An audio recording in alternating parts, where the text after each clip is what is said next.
Hafa Day and welcome to another episode of CNMI Weekly. I'm your host, Thomas Manglona on Saipan, where we recap the headlines from the past week and share what you need to know heading into the weekend.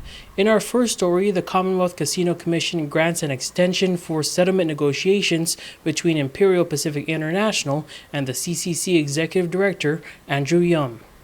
Commonwealth Casino Commission Executive Director Andrew Yum rushed into the special meeting minutes after it started, asking for a 2-hour delay as settlement negotiations continue with Imperial Pacific International.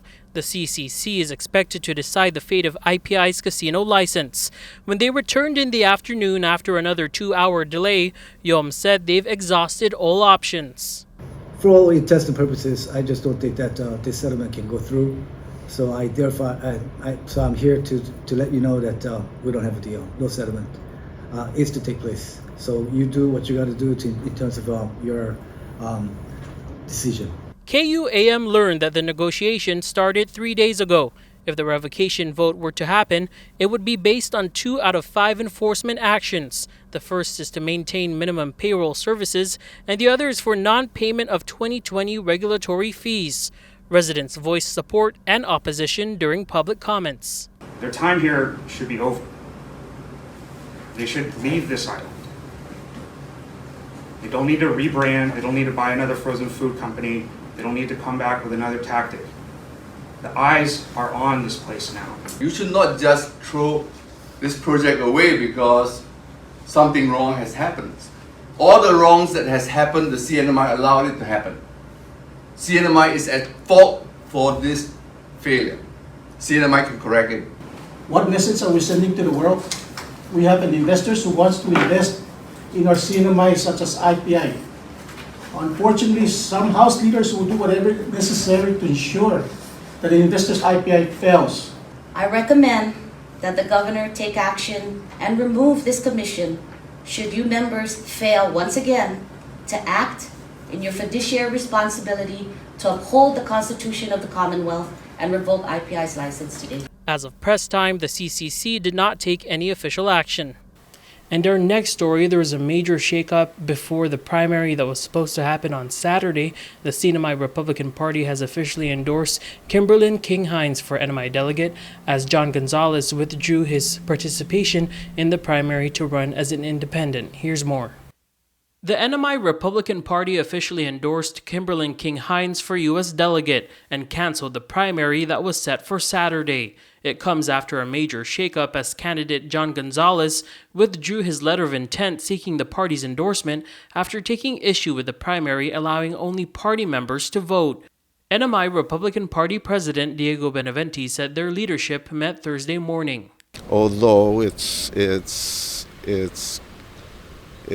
a close Republican membership primary, as is with many other jurisdictions, including Guam, really, and that that's the format that we're going to follow, and we really opened it to the point where anyone, based on the format that we approved, anyone who is willing to come and sign in as a member of the CNMI Republican Party can vote on that day.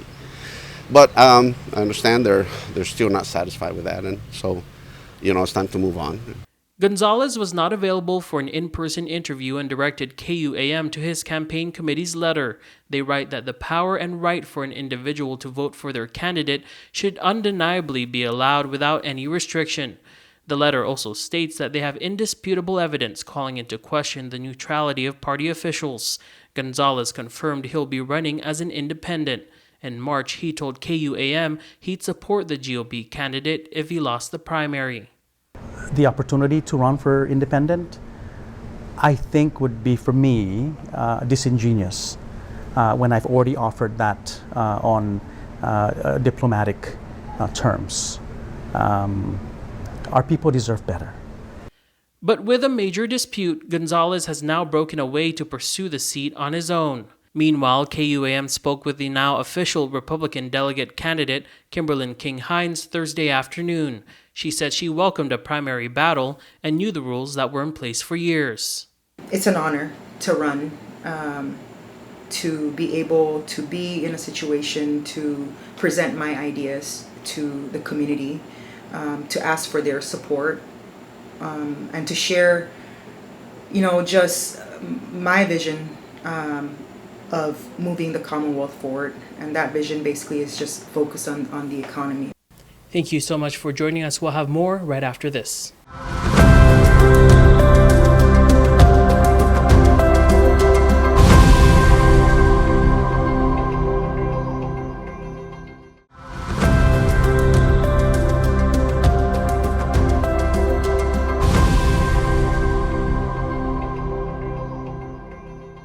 Half a day, welcome back to CNMI Weekly. In our next story, regional leaders and residents are calling on United Airlines to create a more fair price for the round-trip ticket between Guam and Saipan. A united call for fair pricing from United Airlines. An online petition calling for fair pricing for the $580 round-trip ticket between Saipan and Guam garnered over 2,000 signatures over the weekend, community frustration boiling over the sky-high prices in the friendly skies. NMI Governor Arnold Palacios weighed in on the issue at Monday morning's press conference. And I'm hoping that with the new awareness or of our people now, pushing back or requesting United to lower its price, I hope that United would give that consideration. You're absolutely right. We were subsidizing United during the pandemic, but the pandemic's not here. The prices never went back down. The cost not only impacting Guam and NMI residents, but also the already struggling tourism industry. We are concerned about the cost of travel, of course. It limits the options for us to be able to market to the military traffic in Guam at a $580 fare for a 20-minute flight when you can get $300 round trips to Manila or $200 round trips to Seoul. So those factors, of course, weigh in on everything, our decision-making processes here in the CNMI. The governor said it's an issue likely to be discussed at an upcoming meeting of Micronesian leaders this summer. Guam and NMI leaders have discussed pushing for the U.S. Congress to exempt the Marianas from federal cabotage laws, allowing foreign airlines to provide low-cost travel in the Marianas. It's also a problem throughout Micronesia from Guam. Can you imagine how much it costs to fly from Guam to Palau, Chuuk, and Pohnpei? This is a regional issue. And for our next story, we check in with the mayor of the Northern Islands about the progress being made to connect the Northern Islands to the internet. Imagine telehealth, attending school on Zoom, and FaceTiming your friends and family from Pagan. I think to fast track, because it's a low-hanging fruit, I know that we could get funding through OIA, Department of Interior, the TAP grant. So we have applied for that, hoping we can get approval this year so that within the next year we'll have internet up north. Bridging that digital divide is more of a reality for the Northern Islands as its mayor Valentino Taisaken works to bring connectivity to the north. We're gonna look into low Earth orbit, something like Starlink, We'll get quotations from Starlink, Pacific International. So I know there's two internet providers for satellite. The mayor hopes it paves the way for Northern Islands residents, about 400 of them who mostly live on Saipan, to return to the islands. It's been years since we've had a permanent resettlement on those islands, and I'm thinking to restart that again and give the title back to the people, the residents out there, because right now it's on the public land.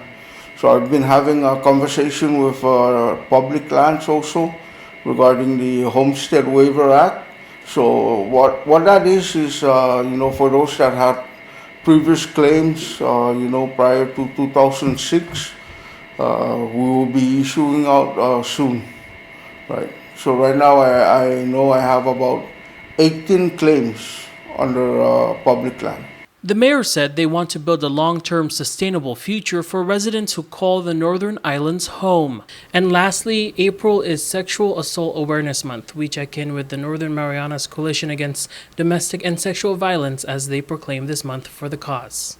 It is a privilege and an honor to have you join us for the 2024 Sexual Assault Awareness Month Proclamation Signing Ceremony. Welcome to the movement. The Northern Marianas Coalition Against Domestic and Sexual Violence held a proclamation signing ceremony where Governor Palacios and Lieutenant Governor Apatang declared this month for the cause. During his inspirational address, Office of the Attorney General Chief Prosecutor Chester Hines said they stand with survivors. Statistics show that less than 5% of sexual assault allegations are made up. And for cases involving children, it's even less. I guess I'm biased, but let me ask, how do we not believe a child who tells a parent or a teacher or a counselor and then tells their story to the police and then tells their story to DYS and then tells their story to the prosecutor multiple times to get ready for trial and then goes into court and not only sees the jury, all the people in the gallery, but sees the perpetrator looking right at him. And then they tell their story again. And people still don't believe. This has to change. I am hopeful it will. The coalition will host various events through April to raise awareness about the issue and build community. Let's work together to seek justice, find closure, and most importantly, find peace in life. Thank you so much for joining us on this episode of CNMI Weekly. We'll see you right here, same place, same time next week.